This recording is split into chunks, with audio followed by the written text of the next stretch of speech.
Hello my dear friends, welcome back to our channel. ఈరోజు మన ఛానల్లో ఒక చిన్న టిప్ అయితే చెప్తున్నానండి. యూజువల్గా మనం వెండి పట్టీలు ఇలాగ కొంచెం నల్లగా అయినప్పుడు గోల్డ్ షాప్కి తీసుకెళ్ళి మెరుగు పట్టించమని ఇస్తూ ఉంటాం.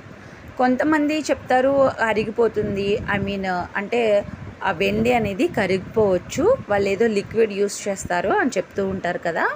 ఏదైనా ఫంక్షన్ వచ్చినప్పుడు మనం ఈ విధంగా ఇన్స్టెంట్గా మనకి నీట్గా అవుతుందండి. ఇలా ఒకసారి ట్రై చేయండి. మీకు ఈ టిప్ తెలిస్తే స్కిప్ చేసేయండి వీడియోని. ముందుగా ఒక గిన్నె తీసుకొని అందులో వాటర్ యాడ్ చేసి సర్ఫ్ అలాగే కొద్దిగా పసుపు యాడ్ చేసుకోండి. ఆ తర్వాత మనం ఒక 10 నిమిషాల పాటు ఈ విధంగా మరిగించాలి వాటర్ని. ఇలా మరిగించడం వల్ల మనకి వాటర్ అనేది బాగా వేడవుతుంది కదా, అప్పుడు పట్టీల్లో ఉండే మురికి అంతా కూడా పోతుంది. ఇప్పుడు ఇలాగ వేడి చేసిన తర్వాత వెంటనే కాకుండా ఒక 10 నుంచి 15 నిమిషాలు అలా వదిలేయండి. వాటర్ అనేవి గోరువెచ్చగా ఉన్నప్పుడు మనం నీట్గా బ్రష్ చేసేయాలి.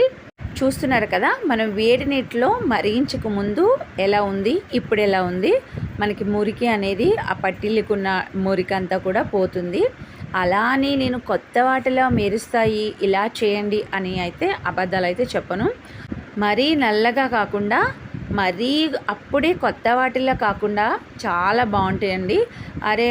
అంటే మ్యాక్సిమం ఒక 1 మంత్ ఒక 20 డేస్ బ్యాక్ కొన్నట్టే ఉంటాయి. నిజం చెప్పాలంటే ఈ విధంగా మీరు బ్రష్ చేసేయాలి నీట్గా సర్ఫ్తో. కానీ ఆ వాటర్ సర్ఫ్ వాటర్తో మనం ఏ వాటర్ అయితే మరిగించామో ఆ వాటర్తో నీట్గా బ్రష్ చేసేయండి.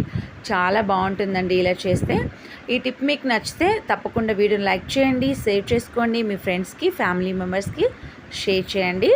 అండ్ మీకు ఈ టిప్ తెలిస్తే స్కిప్ చేసేయండి వీడియోని. ఈ విధంగా నీట్గా బ్రష్ చేసిన తర్వాత మనం వాటర్తో నీట్గా వాష్ చేసుకోవాలి. మీరు ఎవరైనా నా ఛానల్ ఫస్ట్ టైం చూస్తున్నట్లయితే ప్లీజ్ దయచేసి లైక్ చేయండి. వీడియోని మరిన్ని వీడియోస్ కోసం మన ఛానల్ని సబ్స్క్రైబ్ చేయడం మాత్రం మర్చిపోవద్దు. ఫైనల్ రిజల్ట్ అయితే ఇది చూస్తున్నారు కదా. పాత వాటికి కొత్త వాటికి ఎలా ఉందో ఏంటో ఒకసారి చూడండి. చాలా బాగుంటుందండి. ఇలా ఒకసారి ట్రై చేయండి. వెంటనే మనం ప్రతిసారి మెరుగుపడించడానికి షాప్లో ఇవ్వకుండా మనం ఇంట్లో ఇలాగ ప్రిపేర్ చేసుకున్నట్లయితే చాలా కొత్తగా ఉంటాయి. మనీ కూడా చాలా సేవ్ చేయొచ్చు. ఎలా అంటారా, మన జర్నీకి మనీ కావాలి అండ్ అతనికి ఇచ్చినప్పుడు మనం మనీ పే చేయాలి కదా, అలాగా మనం మనీ కూడా సేవ్ చేయొచ్చు. ఫ్రెండ్స్, మీకు ఈ వీడియో ఎలా అనిపించింది దయచేసి కామెంట్ చేయండి. వీడియోని లాస్ట్ వరకు ఈ వీడియో చూస్తున్నట్లయితే ప్లీజ్ దయచేసి లైక్ చేయండి. మరిన్ని వీడియోస్ కోసం మన ఛానల్ని సబ్స్క్రైబ్ చేయండి. Thank you so much. Thanks for watching my video.